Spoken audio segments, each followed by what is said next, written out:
c'est que je pense que si la gauche passe pas, c'est la merde. Les gens vont péter un plomb. Si tu continues à assécher les gens, si tu continues à flinguer les services publics pour financer ton effort de guerre, le pays ne va pas tenir en fait. Les gens ne vont pas tenir. Les gens sont déjà à bout de souffle en fait. C'est-à-dire que si tu veux un pays fort dans ce genre de situation où vraiment là il va falloir qu'on soit fort, tu vois, objectivement, hein, il faut que les gens ils puissent manger correctement, il faut que les gens ils puissent vivre correctement, il va falloir améliorer les conditions de vie d'un peu tout le monde, et c'est pas avec des putains de politiques austéritaires qu'on va y arriver. Donc en fait, il y a vraiment pour moi un enjeu genre majeur à ce que la gauche passe au pouvoir, c'est que sinon, on est finito. Et oui, il faut que je respire. Mais je suis en panique. Je suis en panique parce que pour moi, si la droite ou l'extrême droite passe, c'est la guerre. Donc il va falloir qu'on réfléchisse à gagner là, c'est bon. Genre, on n'a plus le choix en fait. Là, c'est Mélenchon ou la révolution, je veux rien savoir. Moi, c'est mes deux seules options.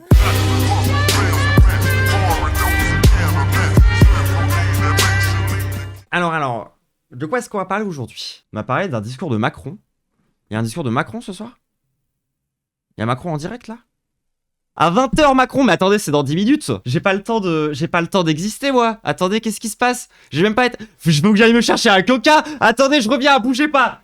C'est bon. Alors, j'ai mon coca, j'ai mes petits bâtons de Kiri, parce qu'il va nous parler comme à des enfants. Donc normalement, tout est bon. Tout est prêt pour une allocution de Macron. Macron en direct, je veux Macron en direct. TF1 Info, direct. Envie de faire un bingo, putain, mais si j'avais su, on aurait préparé un bingo en fait. Genre, j'aurais lancé le stream plus tôt et on aurait fait un bingo. Ah putain, il y a un décalage. Dans ces changements sur le budget, pourquoi c'est bleu?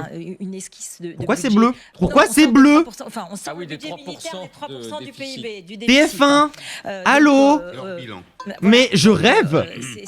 On sort un peu des critères de Maastricht. Non mais c'est ça, c'est de droite, c'est tellement de droite, ils ont mis un filtre bleu sur la totalité de l'image. Comment je vais en plein écran? Aujourd'hui, les équipes Oh ukrainiennes... putain, je vais devenir folle.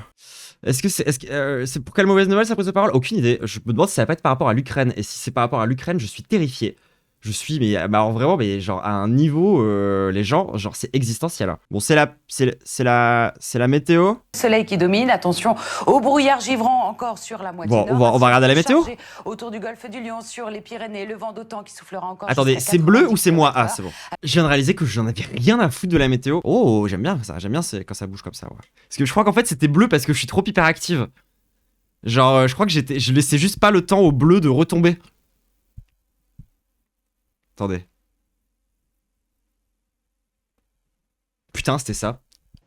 Que va-t-il dire aux Français? Va-t-il les rassurer, les mobiliser face aux dangers sans précédent depuis des décennies que l'Europe doit affronter? Les événements des dernières 24 heures ont une nouvelle fois tout bousculé. Thibaut Petit, Ahmed Rassoli et Laurent Porte. Le président ukrainien vient de l'annoncer. Il devrait à nouveau rencontrer Donald Trump dans les prochains jours. Aujourd'hui, les équipes ukrainiennes et américaines ont commencé à travailler sur une rencontre à venir. Un nouveau rendez-vous après un échange musclé la semaine dernière à la Maison-Blanche. Bon, j'espère que vous êtes à jour, j'ai pas du tout eu le temps de réacter à ça, moi. Mais évidemment, moi, je suis terrorisé par tout ce qui se passe là. Des informations pourtant stratégiques. Après l'arrêt de l'aide financière américaine, c'est un coup de pression supplémentaire des États-Unis. Une situation inquiétante pour de nombreux Français. Bon, évidemment, l'Ukraine n'a plus aucune chance face à la Russie.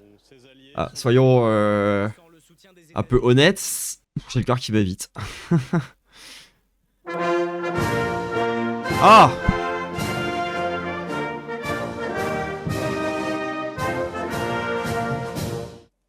L'étendard sanglanté! Je m'adresse à vous ce soir en raison de la situation internationale et de ses conséquences pour notre pays et pour l'Europe.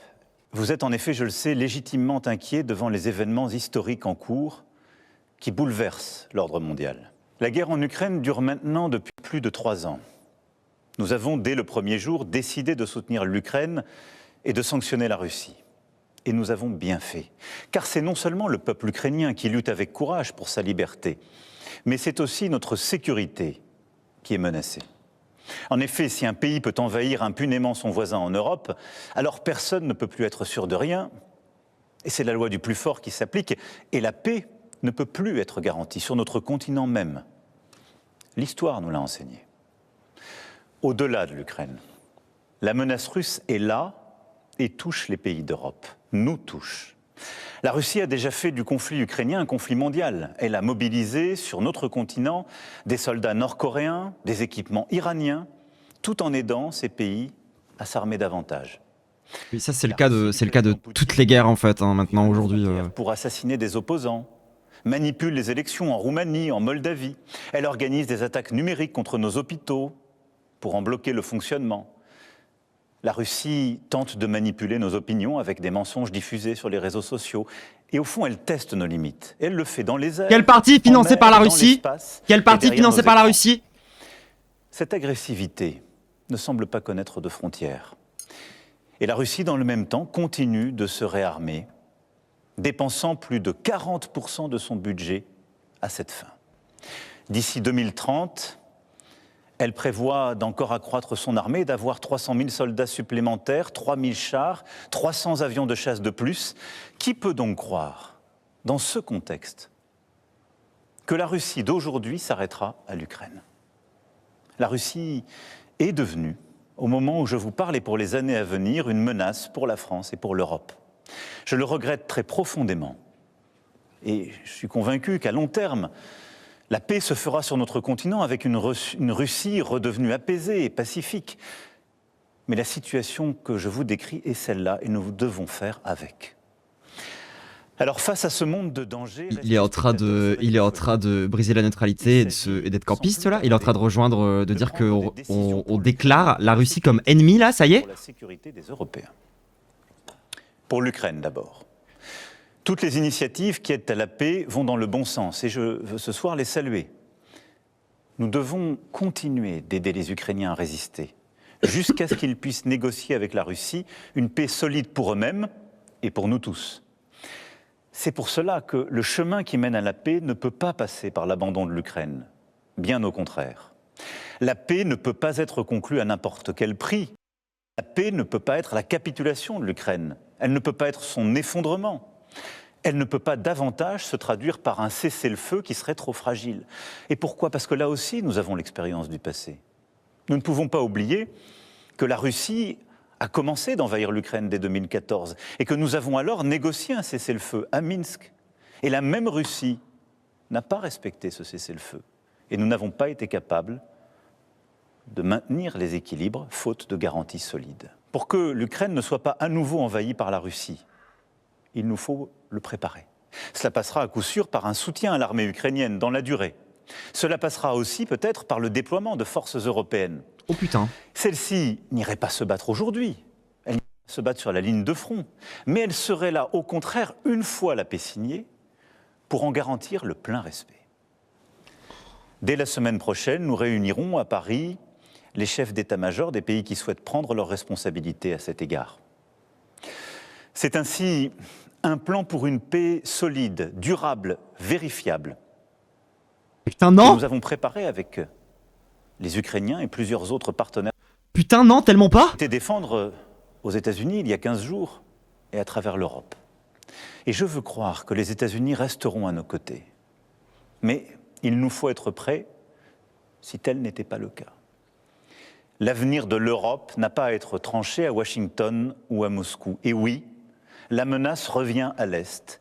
Et l'innocence, en quelque sorte, des 30 dernières années, depuis la chute du mur de Berlin, est désormais révolue. Alors, dans ce temps de l'action qui s'ouvre enfin, la France a un statut particulier. Nous avons l'armée la plus efficace d'Europe. Et grâce au choix fait par nos aînés après la Deuxième Guerre mondiale, nous sommes dotés de capacités de dissuasion nucléaire. Ceci nous protège beaucoup plus que nombre de nos voisins. Et de plus, nous n'avons pas attendu l'invasion de l'Ukraine sur les missiles multitêtes. Le constat d'un monde inquiétant. Et à travers les 2 lois de programmation militaire que j'ai décidées et que les parlements successifs ont votées, nous aurons doublé le budget de nos armées en presque 10 ans. Mais compte tenu de l'évolution des menaces, de cette accélération que je viens de décrire, nous aurons à faire de nouveaux choix budgétaires et des investissements supplémentaires désormais devenus indispensables. J'ai demandé au gouvernement d'y travailler le plus vite possible.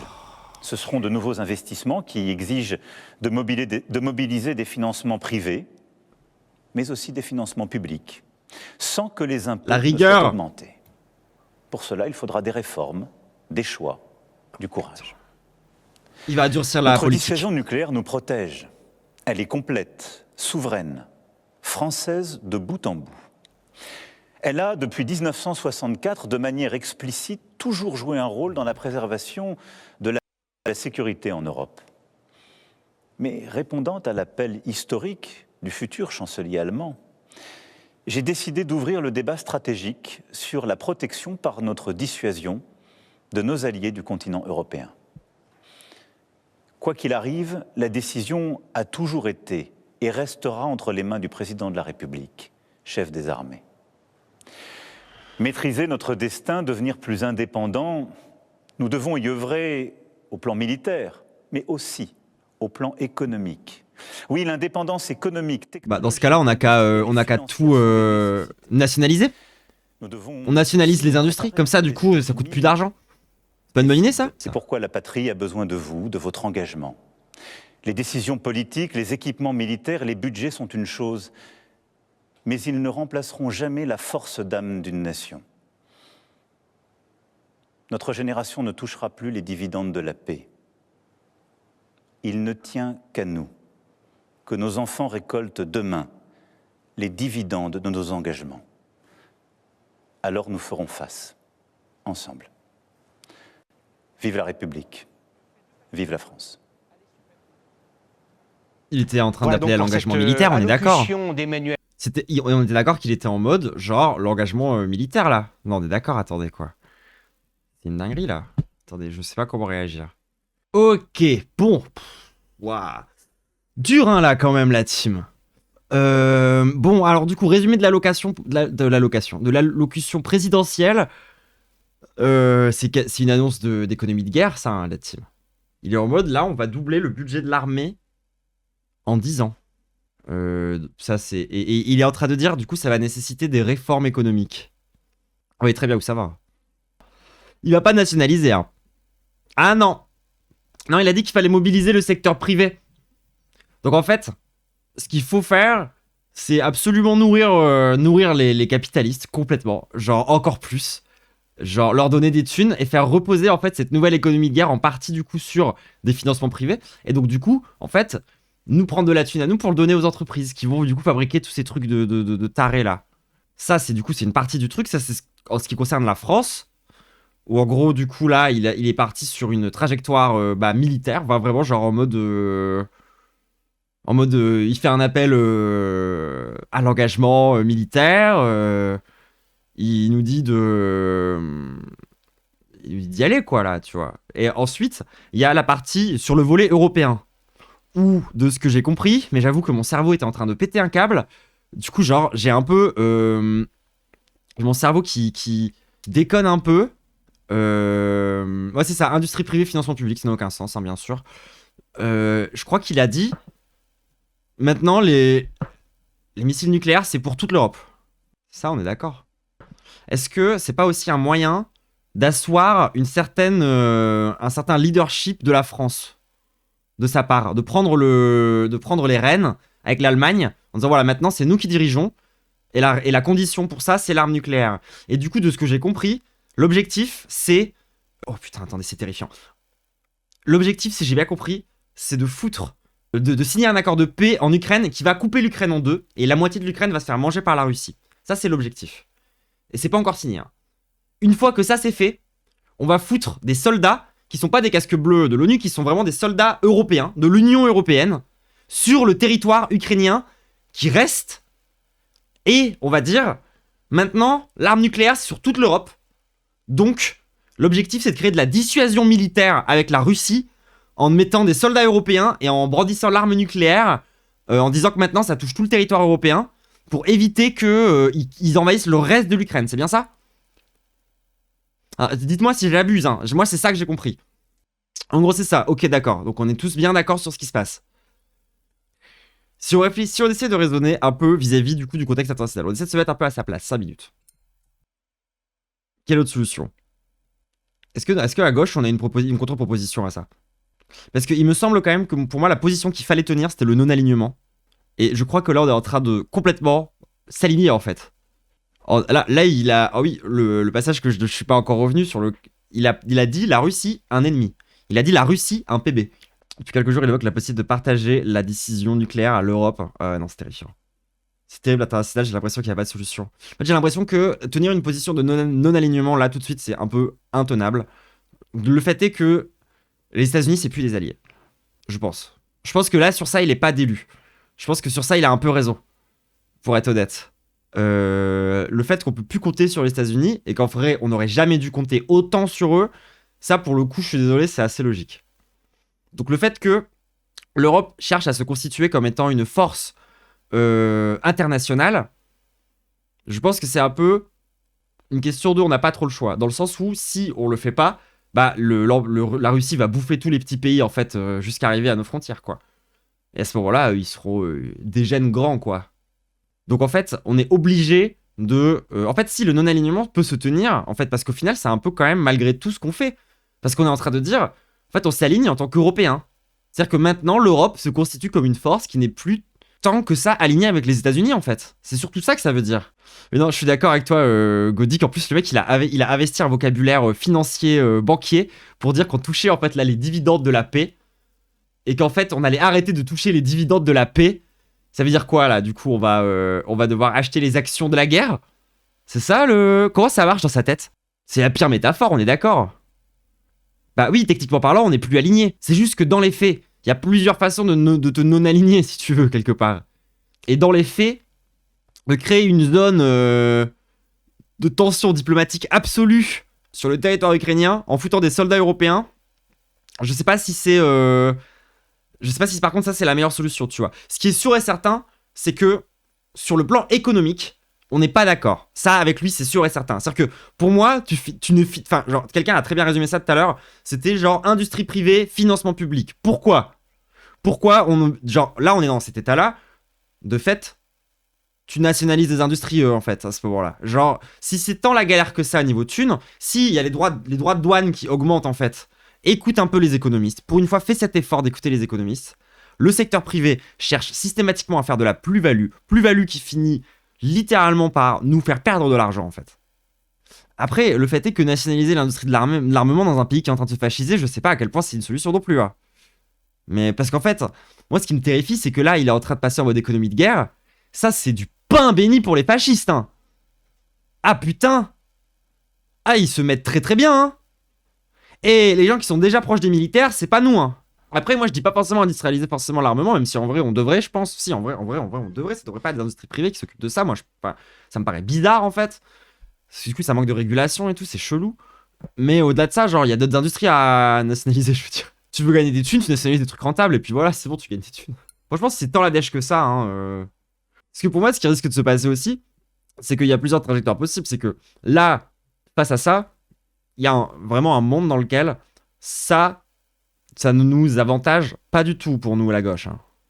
Parce que dans la tête des gens, se préparer à la guerre, c'est bien soit le centre pour la stabilité, soit l'extrême droite, parce que c'est déjà des guerriers dans la tête. Donc dans la tête des gens, ce genre de moment historique, c'est pas du tout favorable à la gauche. Hein. Ce qui peut être favorable à la gauche, c'est qu'il nous pompe tellement avec son économie militaire qu'on n'ait plus trop le choix de se révolter. Et que du coup, ça passe en révolution. Hein.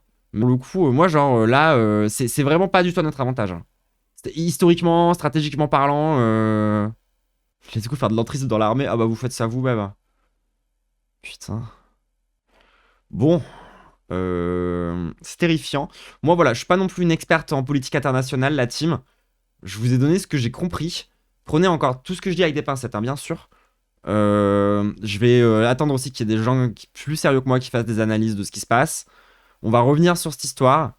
On va mettre un peu de contexte. On va mettre un peu de contexte parce que peut-être il y a des gens ici qui n'ont pas suivi ce qui s'est passé avec Zelensky.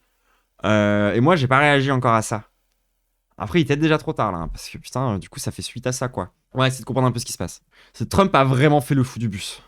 Je vais en profiter pour mettre un peu de contexte et tout. Encore une fois, je suis pas une experte internationale, mais c'est vraiment des sujets, moi, que je suis énormément et de très très près.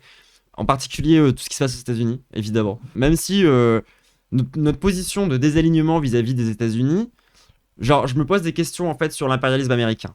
Qu'est-ce que ça va donner à long terme sur l'impérialisme américain, le Trumpisme, en fait? où je me demande si, quelque part, l'isolationnisme un peu américain va pas faire qu'on va quand même avoir un peu une perte de l'impérialisme américain en France. Je me pose la question, sincèrement, je me pose la question de tous ces trucs impérialistes, à quel point, en fait, maintenant, on va continuer à écouter la Russie, en fait, et leur faire confiance. Enfin, je veux dire, vu l'état que c'est en train de devenir, quelque part, Macron a raison de se méfier des États-Unis et de se dire qu'on peut plus leur faire confiance. Moi, vraiment, sur ça, par contre, je le suis. Hein. C'est plus que...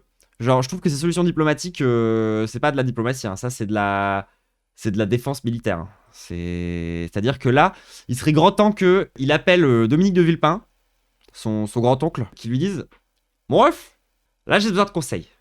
Là, il me faut un mec qui a de l'XP, s'il te plaît. Genre, tu sais que les droitards basés, au moins, ils puissent faire leur shit.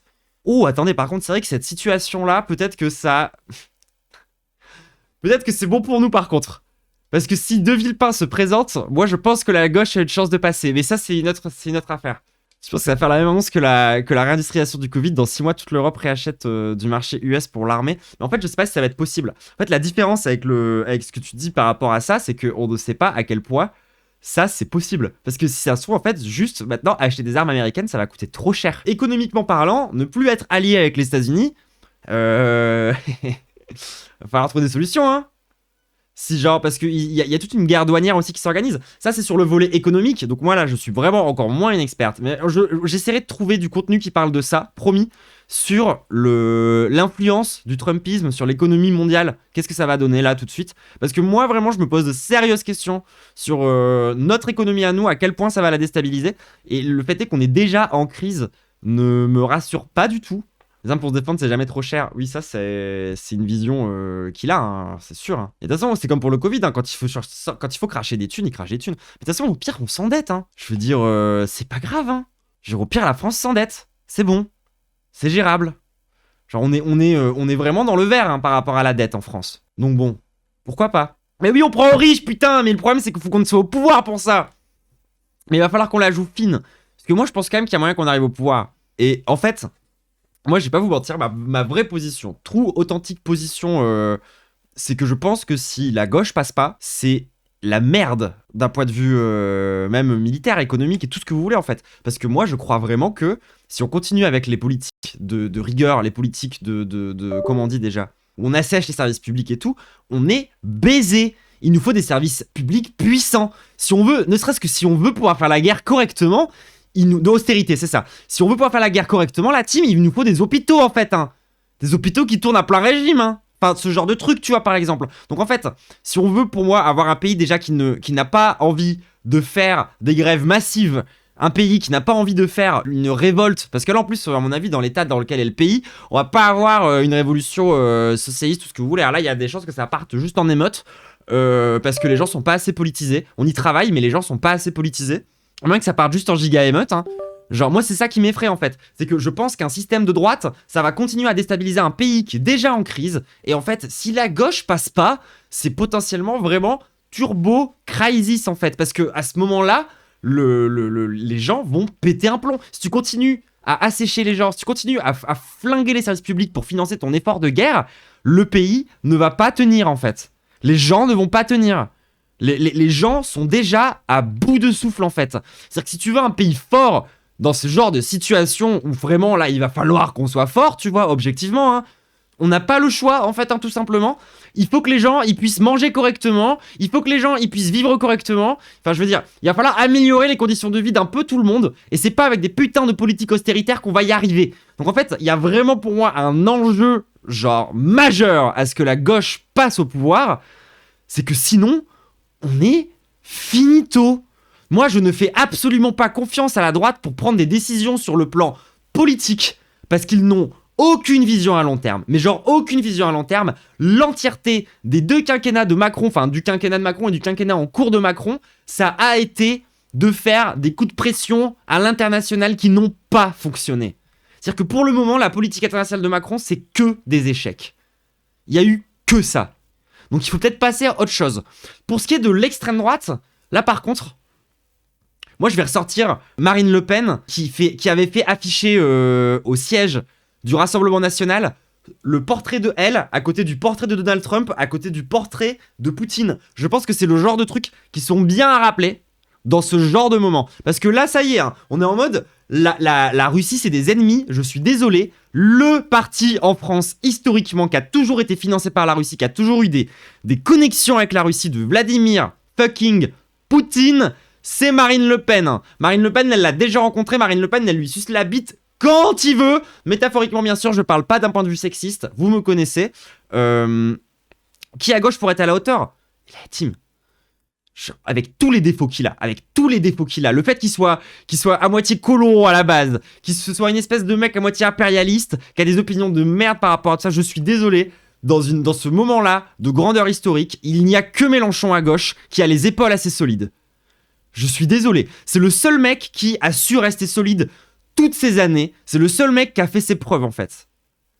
Pour le coup, moi, dans ce moment-là, avec toute la méfiance que j'ai pour le vieux, avec le fait que ce soit un border de Mitterrand, avec le fait qu'il ait des trucs bizarres aussi sur certaines takes à l'international, même si en vrai, tout n'est pas complètement catastrophique sur les takes internationales de Mélenchon, faites attention, il y a vraiment de la propagande d'État aussi sur ça. Quand il s'intéresse à certains trucs qui se passent, genre en Amérique du Sud, c'est vraiment intéressant par moment, il a vraiment pas tort d'aller jeter son œil là-bas. Hein. Il y a des pays dans lesquels la gauche, elle est passée, et économiquement parlant, le pays s'est relevé en fait.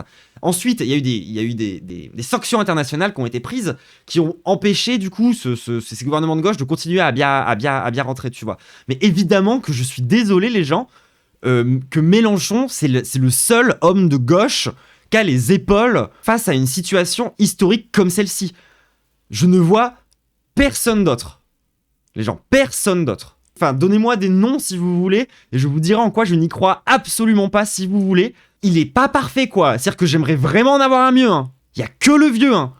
Les gens, je suis désolé, mais là, le vieux, au bout d'un moment, et encore une fois, je n'en pense pas que du bien, il va falloir aussi remettre l'église au milieu du village. Le mec a sauvé la gauche. Hein.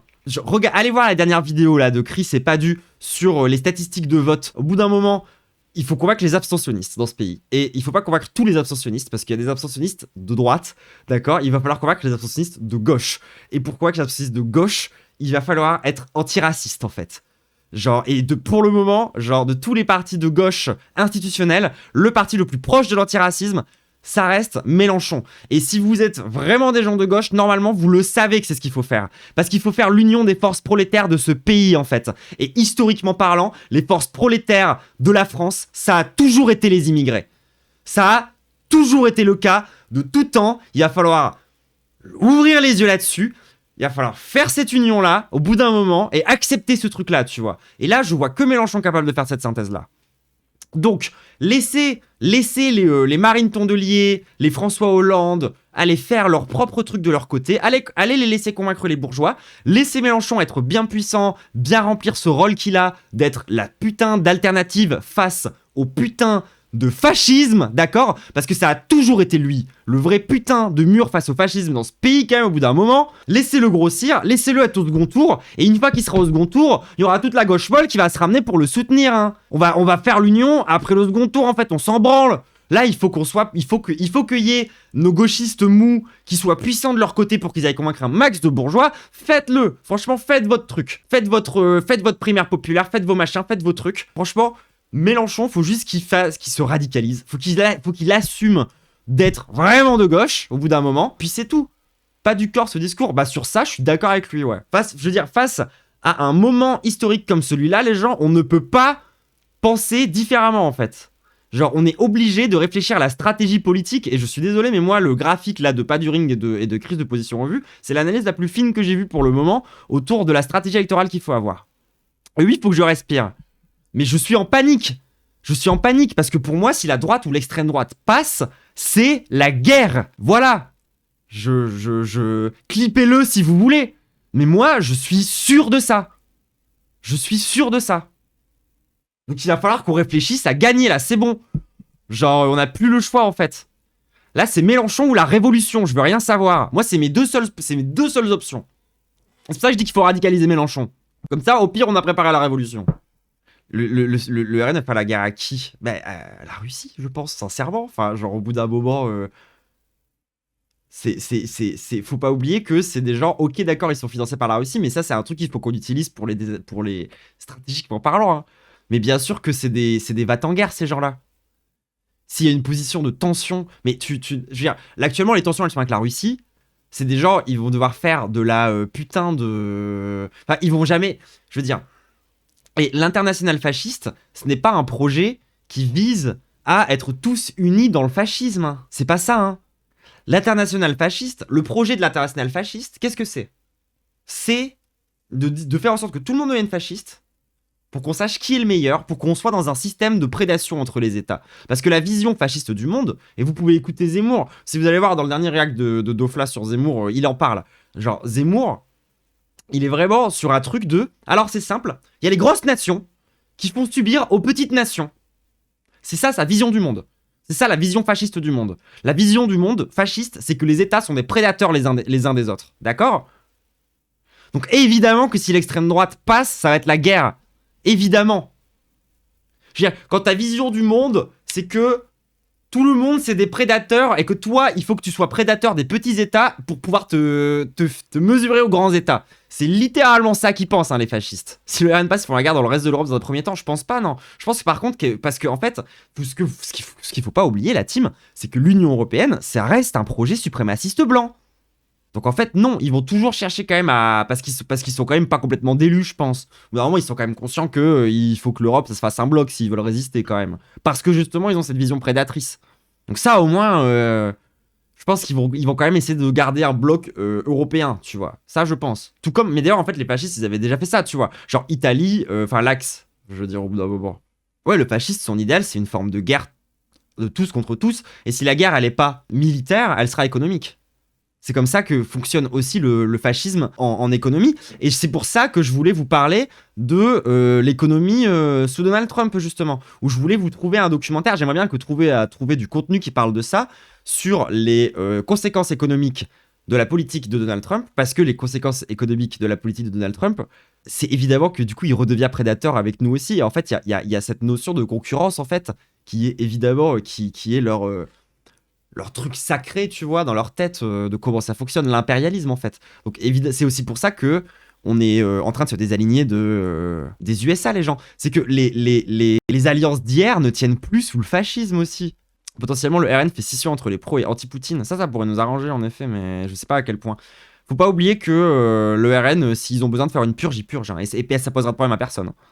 C'est pas comme à la FI, hein, où genre, dès que tu purges 3 personnes, tout le monde est en mode « Quoi? Ah non! Comment avez-vous osé? Vous avez osé purger les traîtres! Oh non !» C'est genre, le RN, il purge 50% des effectifs, tout le monde s'en branle là. Y'a aucun problème. Parce que le fascisme à la russe, qui pousse avec 200 oligarques qui contrôlent tout sur le point, RN vient refaire tout son programme Ecos, c'est exactement ça. Mais en fait, même le programme centriste, c'est un petit peu ça, hein, les gens. Je veux dire, il y a plein de papiers qui sont écrits là-dessus en ce moment. Genre, on pourra aller en lire un si vous voulez. Mais l'idée qu'on est en train de passer du néolibéralisme au techno-féodalisme, c'est un peu ça. C'est un capitalisme d'État qui fonctionne avec des oligarques. Hein. Enfin, c'est pas très compliqué, genre. Sauf que ces oligarques, ils possèdent surtout des entreprises technologiques, là où il y a des industries plus classiques et tout. Mais évidemment que la question de l'évolution économique qui est en cours... Enfin, je veux dire, économiquement parlant, en fait, ce qui est terrifiant, c'est que Macron, il est pas tant en désaccord que ça avec le RN. Hein. Enfin, ça reste les mêmes hein, par rapport à ça.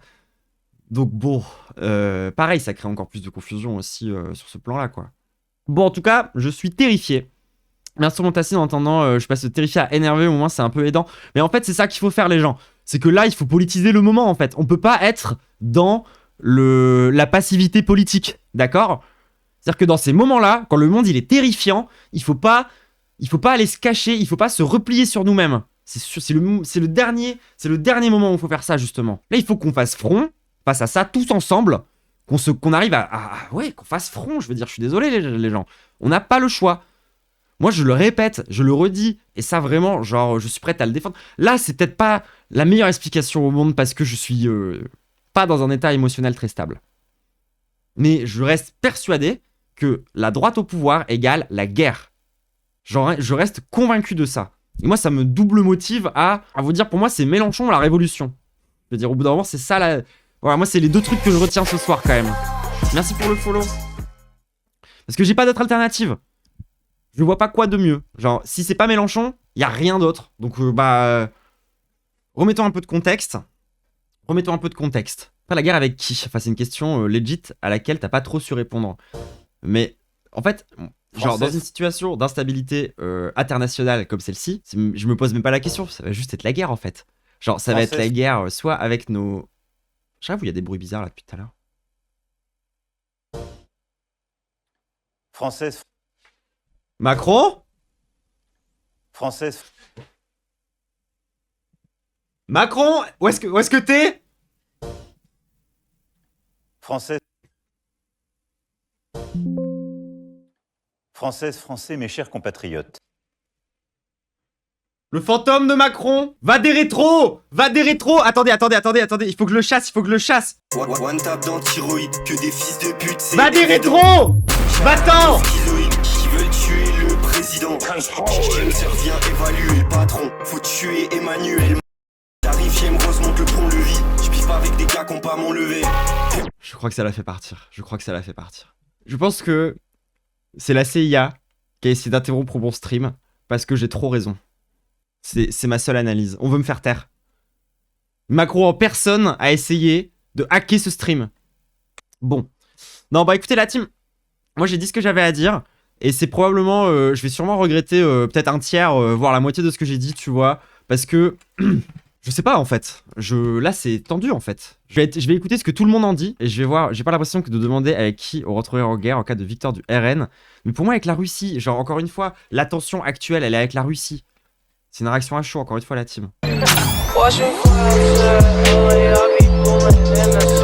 fly,